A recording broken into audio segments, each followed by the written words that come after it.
11th admission 2026-27 तर विद्यार्थ्यांना colleges allot झालेले आहे, म्हणजे विद्यार्थ्यांना कॉलेज मिळालेले आहे। तर आता पुढील प्रोसेस काय करायची, अलॉटमेंट लेटर कसे डाउनलोड करायचे, प्रोसीड फॉर ॲडमिशन या संदर्भात संपूर्ण तुमच्या मनात जेही प्रश्न निर्माण झालेले आहे त्याबद्दल संपूर्ण अपडेट आपण या व्हिडिओमध्ये बघणार आहे। आणि तुमची ॲडमिशन झाल्यानंतर खरोखर कुठे चेक करायचं की आपली ॲडमिशन ही 100% कन्फर्म झालेली आहे याबद्दलची माहितीसुद्धा आपण याच व्हिडिओमध्ये बघणार आहे। तर सर्वात प्रथम विद्यार्थ्यांनी साईडवर या, साईडवर आल्यानंतर बघू शकता ही जी ब्ल्यू लाईन आहे यामध्ये संपूर्ण ऑप्शन दिलेले आहेत। यामध्ये सर्वात प्रथम की तुम्ही अलॉटमेंटसाठी एक ऑप्शन देण्यात आलेले आहेत बघा, इथं अलॉटमेंट लिस्टचं एक ऑप्शन देण्यात आलेलं आहे। तिथे क्लिक करून आपला अप्लिकेशन नंबर टाकून तुम्ही सर्च करा। तुम्हाला जर कॉलेज मिळालेलं असेल तर त्यामध्ये तुम्हाला संपूर्ण माहिती स्क्रीनवर दिसून पडेल की कोणतं कॉलेज मिळालेलं आहे, त्यामध्ये मेरिट नंबर काय आहे, त्यामध्ये ॲडेड कॉलेज आहे, अनॲडेड कॉलेज आहे, या संदर्भात संपूर्ण अपडेट तुम्ही बघू शकता।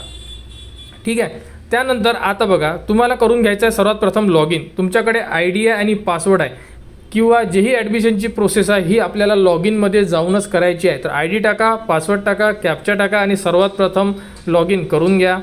लॉग इन केल्यानंतर बघू शकता तुम्ही स्क्रीनवर तुम्हाला काय दिसत आहे बघा, या विद्यार्थ्याचा सेल्फ व्हेरीफाईड होता, कॅपराउंड फॉर्म कंप्लीट होता, लॉक होता, काही हरकत नाही आहे। या विद्यार्थ्याचं स्टेटस बघा, हे स्टेटस सध्या नॉट ॲडमिटेड आहे। जेव्हा तुमची ॲडमिशन 100% ओके होणार, कन्फर्म होणार, इथून हे नॉट निघून जाणार मी सांगितलं होतं आणि ते ॲडमिटेड राहणार आहे, म्हणजे तुमची ॲडमिशन ही कन्फर्म झालेली आहे।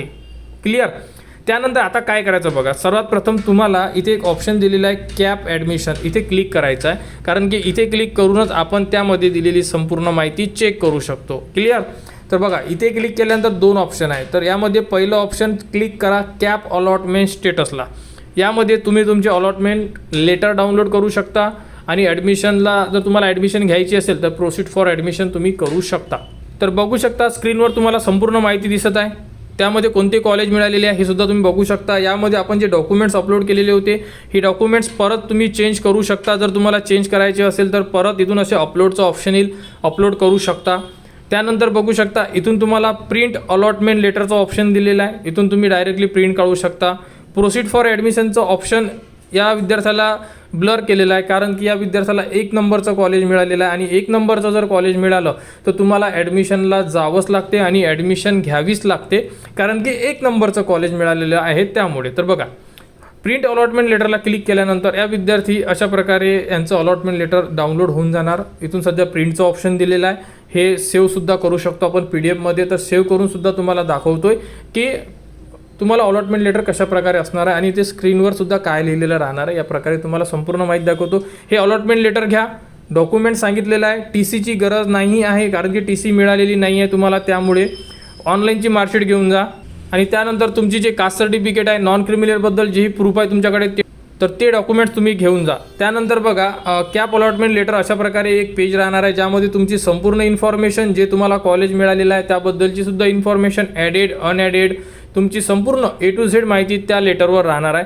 हे लेटरची तुम्हाला प्रिंट काढून सोबत घेऊन जाऊ शकता। ठीक आहे, आणि तुमचे डॉक्युमेंट जे आता आपण सांगितलेले आहे ॲडमिशन कन्फर्म करण्यासाठी तुम्ही कॉलेजला जा, आता ॲडमिशन घ्या। ॲडमिशन झाली तुमची की 24 तासात तुमचं हे स्टेटस जे आहे चेंज होऊन जाणार।